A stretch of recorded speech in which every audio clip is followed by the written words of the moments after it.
Nonverbal communication, body language, the management of time, space, appearance, posture, gesture, voice, eye contact, facial expression, breathing, touch, smell. Is smell important in your professional life? Bank on it. We interview 600 professional women. Our question, in a business setting, how do you know when a man cheats on his wife? Top 7 answers, nonverbal communication. Ladies and gentlemen, I'm going to share with you the top 2. Are you ready? 74% of our female respondents. Smell. I do not trust a man who wears too much cologne or aftershave. You're seen as untrustworthy. Number 2, and I apologize because I guarantee in an audience this big, several of you guys are going down in flames on this one. I do not trust a man who... We're going to look at the business world. We're going to look at the simple act of meeting another individual. You see, when you and I meet for the first time, nonverbal communication or body language is 10 times more powerful than what you say. Let's go there. You and I meet for the first time. The rules are different for men and women, so pay attention. You want to get this right.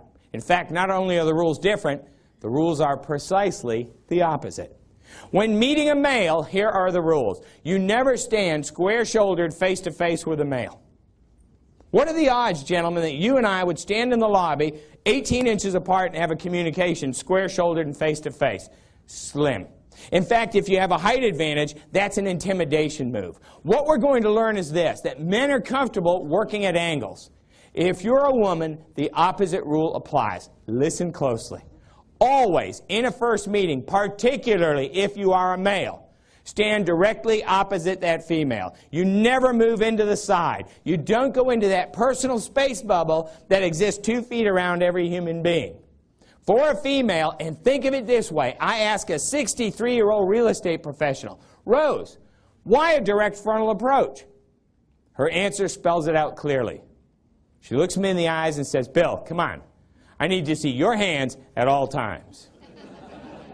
She's not kidding. Women listen with their eyes, and if you move close to a woman, you're violating her personal space. That is shared only by intimates.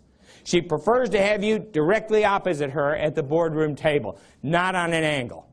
I'm working in a sales situation. He conveys a lot of useful information quickly, and people can understand it, and it's not boring. You're never falling asleep. It was just awesome. He was humorous, and he said some right-on things. I thought it was excellent. I didn't know what to expect. I absolutely loved it. I mean, I learned a lot about myself.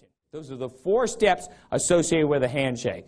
What I want to do is I want to share with you that a handshake is a remarkably powerful thing if you know what to look for. And the message is not always conscious. Let's look at 5 styles of handshake, and I will share with you 3 bits of information before we go into that analysis.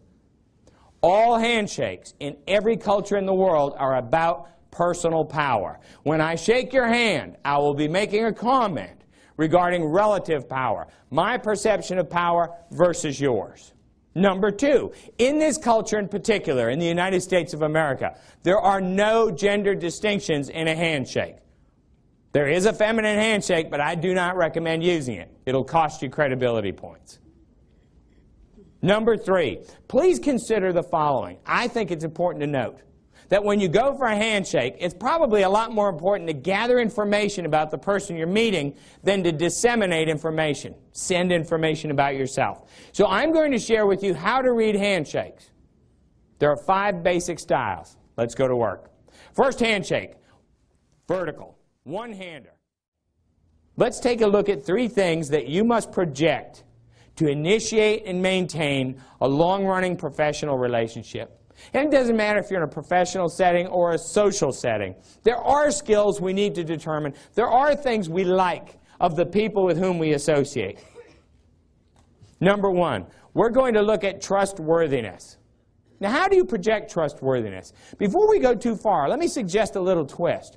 You cannot project trustworthiness verbally.